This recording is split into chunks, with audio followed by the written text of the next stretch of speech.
Assalamualaikum warahmatullahi wabarakatuh. Waalaikumsalam warahmatullahi Salam wabarakatuh. warahmatullahi wabarakatuh. Waalaikumsalam warahmatullahi wabarakatuh. Selamat malam teman-teman semua. Kami dari kelompok 10 akan menyampaikan pembahasan mengenai hybrid learning. Kelompok 10 ini terdiri dari 9 orang. Yang pertama, Celia Rahma Putri, yaitu saya sendiri. Yang kedua, Catur Anggi Arvintiani. Yang ketiga, Dewi Adilah Nada Syofa. Yang keempat, Sarah Hoirunisa. Yang kelima, Fitiah. Yang keenam, Siti Robiatul Adawiyah. Yang ketujuh, Ahmad Aminullah Hamdi. Yang kedelapan, Kusnia Elindah. Dan yang kesembilan, Hasna Salsabila Idihar. Adapun untuk pengertian hybrid learning akan disampaikan oleh saya sendiri. Kemudian tujuan pembelajaran hybrid akan disampaikan oleh Mbak Anggi. Selanjutnya, kunci dalam proses pembelajaran secara hybrid akan disampaikan oleh Mbak Nada.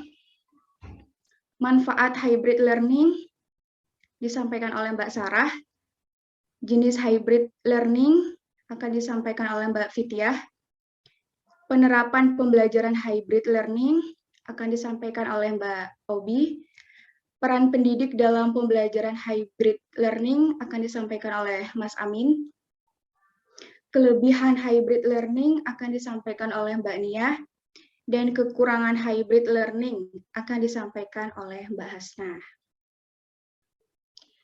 Baik, langsung saja kita masuk ke pembahasan yang pertama, yaitu pengertian hybrid learning.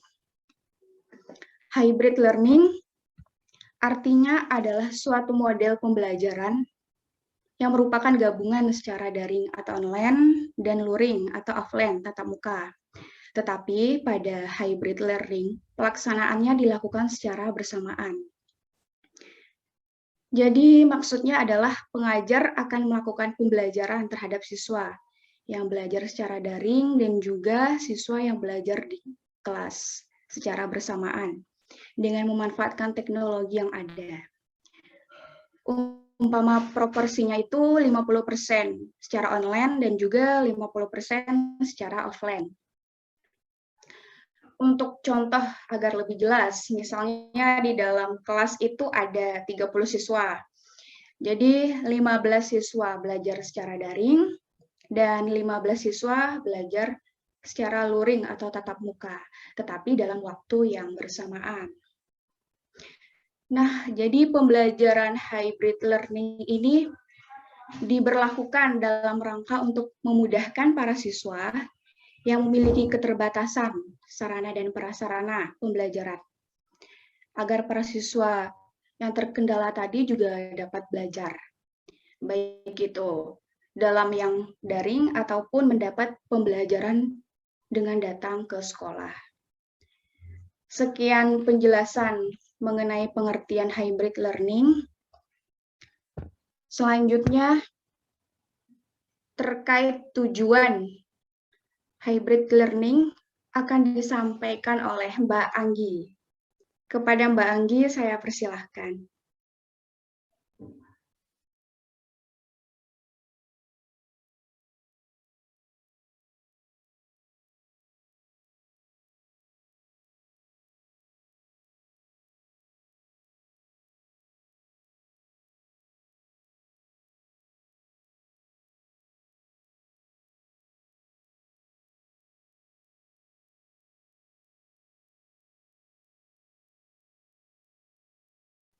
Silakan Mbak Anggi.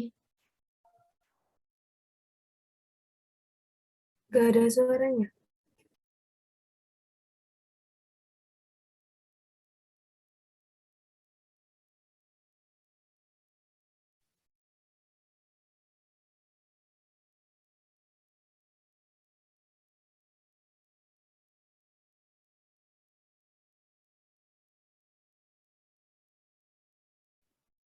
Masih belum ada suaranya, Mbak.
Mohon maaf sebelumnya ada gangguan teknis. Saya lanjut. Di sini saya akan menyampaikan tujuan dari pembelajaran hybrid. Tujuan utama dari pembelajaran hybrid sendiri adalah memberikan kesempatan bagi setiap peserta didik agar terjadi belajar mandiri, berkelanjutan, dan berkembang sepanjang hayat, sehingga belajar akan menjadi lebih efektif dan juga efisien.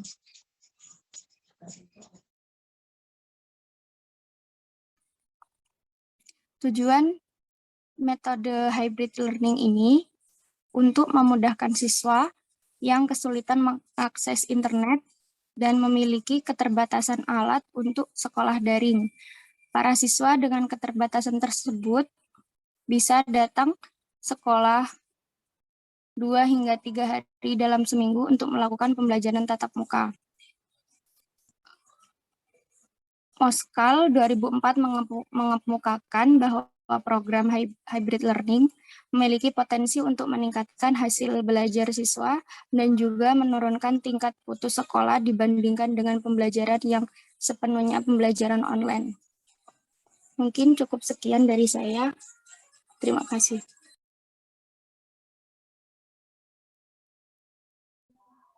Terima kasih kepada Mbak Anggi atas penjelasannya.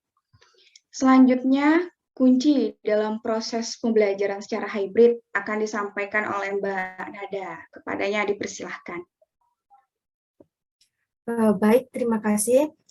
Di sini saya akan menyampaikan materi yang ketiga, yaitu kunci dalam proses pembelajaran secara hybrid. Jadi, ada 5 kunci yang harus diterapkan dalam proses pembelajaran hybrid. Kelima kunci ini itu berdasarkan teori pembelajaran yang dipaparkan oleh Killer, Keynes, Bloom, Merrill, Clark, dan Gray. Yaitu yang pertama itu ada live event. Maksudnya di sini itu adalah pembelajaran dapat dilakukan secara bersamaan meskipun tempatnya berbeda. Jadi meskipun di tempat yang beda, tapi kita masih bisa melakukan pembelajaran itu. Yang kedua yaitu self-paced learning. Di sini maksudnya adalah siswa dapat belajar secara mandiri, secara kapan saja, di mana saja, dan secara daring juga bisa. Yang ketiga yaitu collaboration. Collaboration adalah kolaborasi yang harus terjalin antara guru dengan siswa atau siswa dengan siswa selama proses pembelajaran. Yang keempat yaitu assessment. Assessment yaitu guru harus mampu membuat formula yang dapat mengkombinasikan pembelajaran daring dan luring agar berjalan dengan secara efektif. Yang terakhir yaitu performance support materials. Jadi di sini maksudnya adalah bahan pembelajaran harus sudah disiapkan secara baik, secara daring dan maupun luring. Jadi itu 5 kunci dalam proses pembelajaran secara hybrid. Itu saja yang dapat saya sampaikan, saya kembalikan ke moderator. Terima kasih. Terima kasih kepada Mbak Nada atas penjelasannya.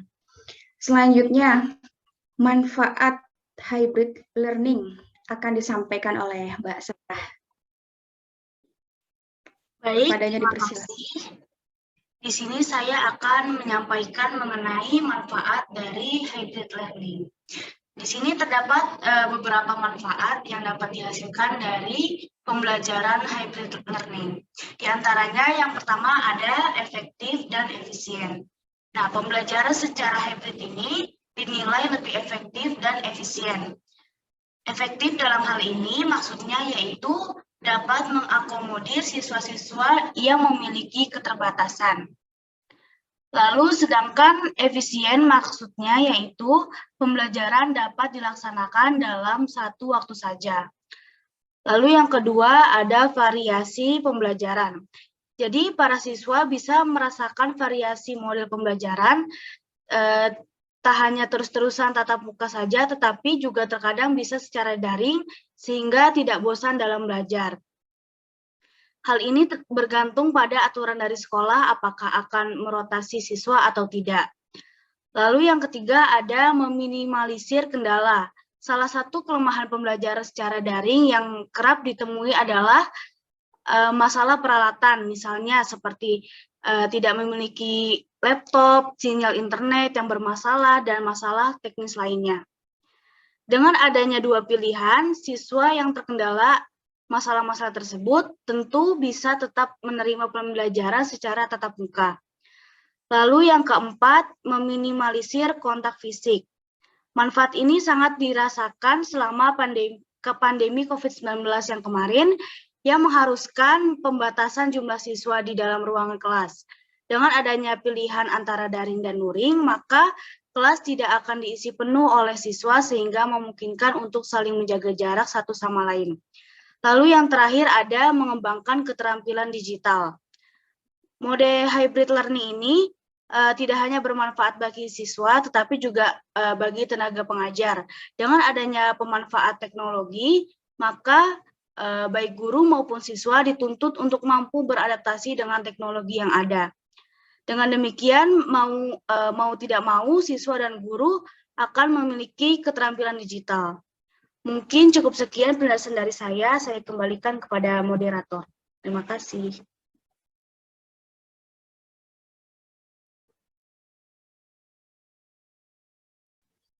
Terima kasih kepada Mbak Sarah atas penjelasannya. Untuk selanjutnya, terkait jenis hybrid learning akan dijelaskan oleh Mbak Fitiah.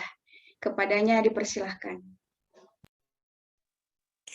Baik, terima kasih. Di sini saya akan menjelaskan tentang jenis hybrid learning. Di sini saya akan menjelaskan jenis hybrid learning, yaitu ada 5 model hybrid learning. Yang pertama itu model yang menekankan pada pembelajaran secara daring tetapi tetap terpisah. Jadi maksudnya adalah siswa tetap ada di ruangan kelas ataupun di rumah, tetapi pengajar melakukan pembelajaran secara daring.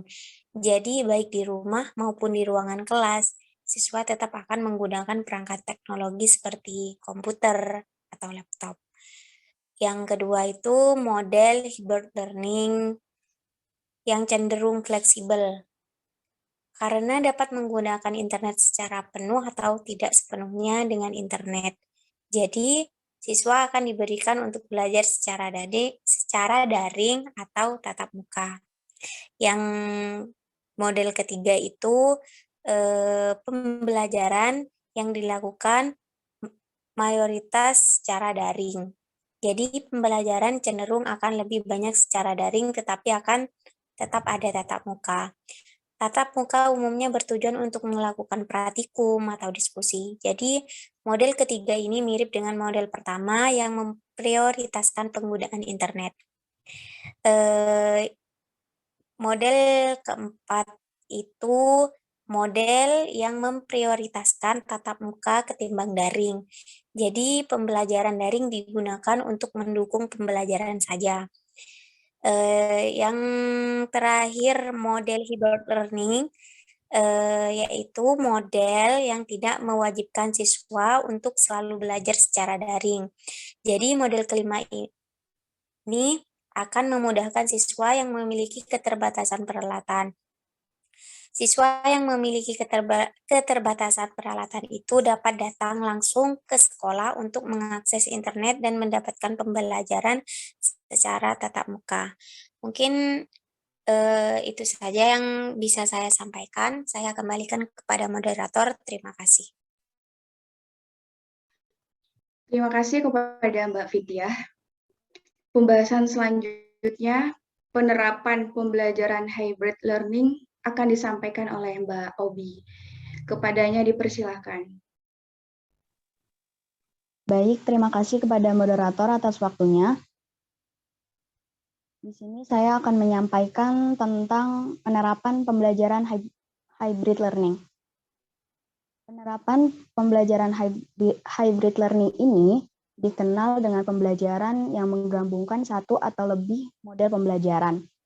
Yang mana hal ini pun diperkuat dengan pendapat Henny dan Budi tahun 2015 yang menyatakan bahwa program hybrid yang berkembang adalah penggabungan dari satu atau lebih dimensi. Ada 4 dimensi atau program hybrid yang dikembangkan. Yang pertama yaitu ada pembelajaran face-to-face atau dikenal pula pembelajaran secara tatap muka yang diselenggarakan dalam bentuk kegiatan pembelajaran di dalam kelas, kegiatan praktikum di laboratorium, mentoring, ataupun on-job training. Kegiatan pembelajaran di dalam kelas meliputi penyampaian materi melalui pembelajaran tatap muka, diskusi presentasi, latihan, dan ujian. Dan yang kedua ada synchronous virtual collaboration, yang mana model ini merupakan salah satu format pengajaran yang bersifat kolaboratif yang melibatkan interaksi antara guru dan siswa yang disampaikan pada waktu yang sama. Aktivitas kolaborasi ini dilaksanakan dengan memanfaatkan instant messaging atau chat. Fasilitas ini akan digunakan untuk melakukan komunikasi antara guru dan siswa untuk mengkonfirmasi jam pembelajaran. Adapun yang ketiga yaitu asynchronous virtual collaboration, yang mana ini merupakan salah satu format pengajaran yang bersifat kolaboratif yang melibatkan interaksi antara guru dan siswa yang disampaikan pada waktu yang berbeda. Fasilitas yang digunakan dalam aktivitas belajar ini adalah online discussion board atau forum diskusi dan email. Dan yang terakhir ada self-paced asynchronous, yang mana merupakan model belajar mandiri dalam waktu yang berbeda, di mana siswa dapat mempelajari materi yang diberikan guru dalam bentuk modul bahan ajar ataupun mengerjakan tugas dan latihan secara online. Selain itu, self-paced asynchronous ini, siswa dapat mempelajari materi-materi pelajaran dengan mencari sumber ajar lainnya. Mungkin sekian yang dapat saya sampaikan, saya kembalikan kepada moderator. Baik, terima kasih. Untuk selanjutnya, peran pendidik dalam pembelajaran hybrid learning akan disampaikan oleh Mas Amin. Kepadanya dipersilahkan. Ya, terima kasih kepada Mbak Jalia sebagai moderator. Di sini saya akan menyampaikan tentang peran pendidik dalam pembelajaran hybrid learning. Peran pendidik dalam pembelajaran berbasis hybrid learning sangat penting dalam mengelola pembelajaran. Yang pasti, pendidik harus melek informasi. Di samping memiliki keterampilan mengajar dalam menyampaikan isi pembelajaran tatap muka, pengajar juga harus memiliki pengetahuan dan keterampilan dalam mengembangkan sumber belajar berbasis komputer, seperti Microsoft Word dan Microsoft PowerPoint, dan keterampilan untuk mengakses internet. Kemudian dapat menggabungkan 2 atau lebih metode pembelajaran tersebut. Kombinasi pembelajaran juga dapat diterapkan pada integrasi e-learning atau online menggunakan komputer di kelas dan pembelajaran tatap muka di kelas. Bimbingan belajar perlu diberikan kepada pembelajar sejak awal, agar para peserta didik memiliki keterampilan belajar kombinasi sejak awal. Karena kemampuan ini akan menjadi alat belajar di masa depan.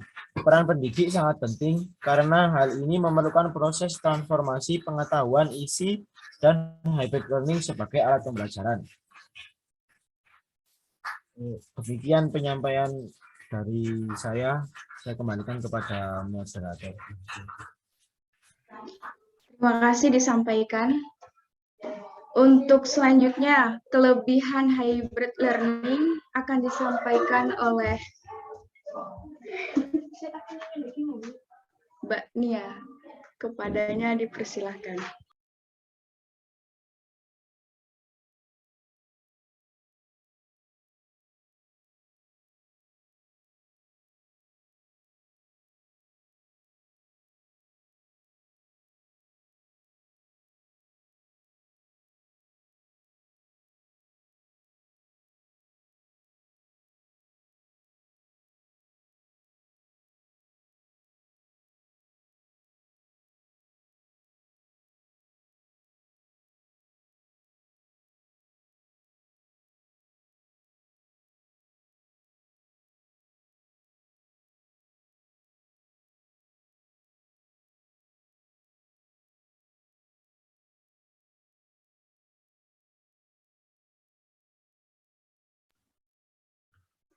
Baik, di sini saya akan menjelaskan materi terkait kelebihan hybrid learning.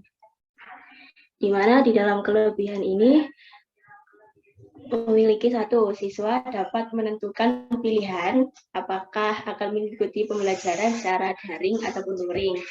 Apalagi saat ini pembelajaran luring harus atas izin dari orang tua siswa. Kemudian yang kedua yaitu siswa dapat merasakan adanya variasi dalam pembelajaran. Yang ketiga yaitu siswa yang memilih belajar secara daring atau siswa yang terkendala tidak dapat hadir di kelas tetap dapat mengikuti pemaparan materi atau kegiatan pembelajaran yang dipandu langsung oleh guru di sekolah. Yang keempat yaitu terjadi pembatasan kegiatan fisik dan interaksi sosial yang sangat dianjurkan untuk mencegah meluas penyebaran virus COVID-19. Yang kelima yaitu antara peserta didik dan tenaga pendidik akan menjalin hubungan emosional untuk mencegah meluas penyebaran yang lebih baik. Yang keenam yaitu waktu belajar lebih fleksibel.